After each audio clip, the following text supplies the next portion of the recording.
नमस्कार सगळ्यांना. आज आपण बघणार आहोत रताळ्याचे गोड काप. त्याआधी माझ्या चॅनलला तुम्ही सगळ्यांनी सबस्क्राईब करा. रेसिपी आवडत असल्यास रेसिपीच्या खाली कमेंट बॉक्समध्ये मला कळवत जा की तुम्हाला रेसिपी कशी वाटली ते. चला तर आपण आता साहित्य आणि कृती पाहूया. मी 4 रताळे घेतलेले आहेत. छान धुवून सोलून घेतलेले आहेत. आता आपण ते रताळे चिरायला घेणार आहोत. रताळ्याचे वरच्या टोकाचे जे भाग आहेत ते आपण काढून घेणार आहोत आणि त्यानंतर गोल मध्यम जाडीचे काप आपण करून घेणार आहोत. रताळ्याचे काप एका भांड्यात पाण्यामध्ये घालायचे जेणेकरून ते काळे पडणार नाहीत. कढईमध्ये 2 चमचे साजूक तूप गरम करून घ्या. त्यामध्ये मस्तपैकी रताळ्याचे काप सोडा. आता छान ते तुपात परतून घ्यायचे. आता आपण त्यावर झाकण लावून 1 ते 2 मिनिटं वाफ काढून घेणार आहोत.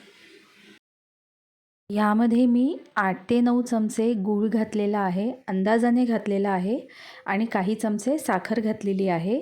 तुम्ही तुमच्या आवडीनुसार कमी जास्त गोड घालू शकता.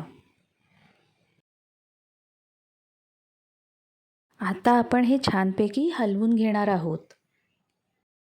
आता यामध्ये 2 चिमूट वेलची पूड घातलेली आहे. 1 ते 2 मिनिटं आता वाफ काढून घ्यायची. मला गोड कमी वाटत असल्यामुळे मी गूळ त्यात परत घातलेला आहे.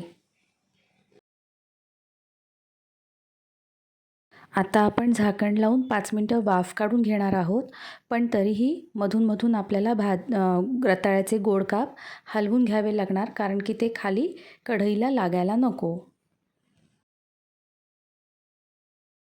बघा किती छान रसरशीत रताळ्याचे गोड काप दिसत आहेत.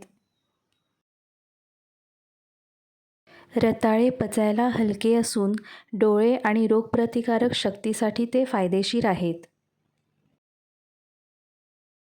मी किंचितसं यात पाणी घातलेलं आहे.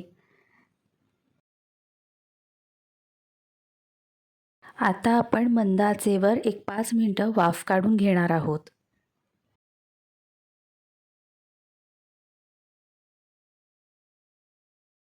अशा प्रकारे आपले रताळ्याचे गोड काप तयार आहेत.